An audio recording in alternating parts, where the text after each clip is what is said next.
So ఈ vaccine ఏంటి అంటే వాళ్ళు 2 రకాల వ్యాక్సిన్స్ అనేది కనుక్కున్నారు. అందులో ఫస్ట్ది ఏంటి అంటే ఎంట్రోమిక్స్ అంటారు దాన్ని, అంటే ఆంకోలైటిక్ వ్యాక్సిన్ ఆర్ ఎంట్రోమిక్స్ అంటున్నారు దాన్ని.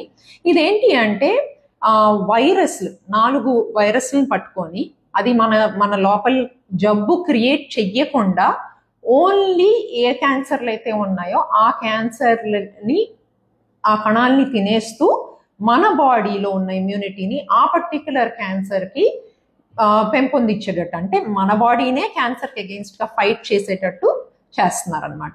ఇది ఇంకా ప్రీ క్లినికల్ ట్రయల్స్ లో ఉంది.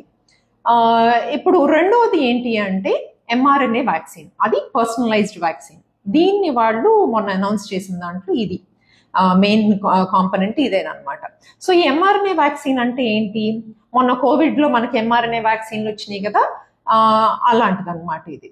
సో ఈ వ్యాక్సిన్ కి స్పెషల్ గా వాళ్ళు ఏం చేశారు అంటే ఒక సాఫ్ట్వేర్ తయారు చేశారు.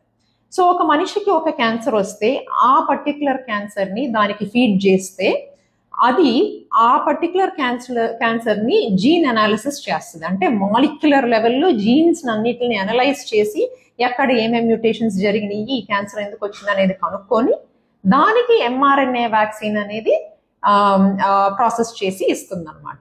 సో అంత పర్సనలైజ్డ్ లెవెల్లో ఉంటుంది, అంటే ఒక్కొక్క మనిషికి ఒక్కొక్క టైప్లో ఉంటుంది అనమాట.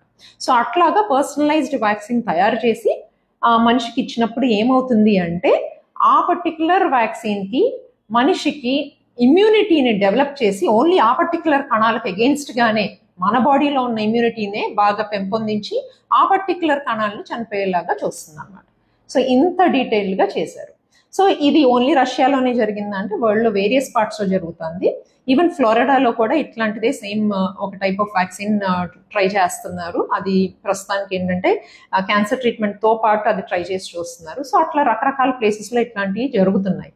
సో ఇవన్నీ కూడా ఏంటి అంటే మనకి హోప్ ఫర్ బెటర్ ఫ్యూచర్ అనమాట. ఇట్లాంటివన్నీ ఇంకా ఎక్కువ రీసెర్చ్ చేసి మనకి ఎక్కువ అడ్వాన్స్ ట్రీట్మెంట్స్ రావాలని ఆశిద్దాము. అండ్ ఇండియా కూడా ఇంతే ఫార్వర్డ్గా ముందుకెళ్ళాలని ఆశిద్దాం. Thank you.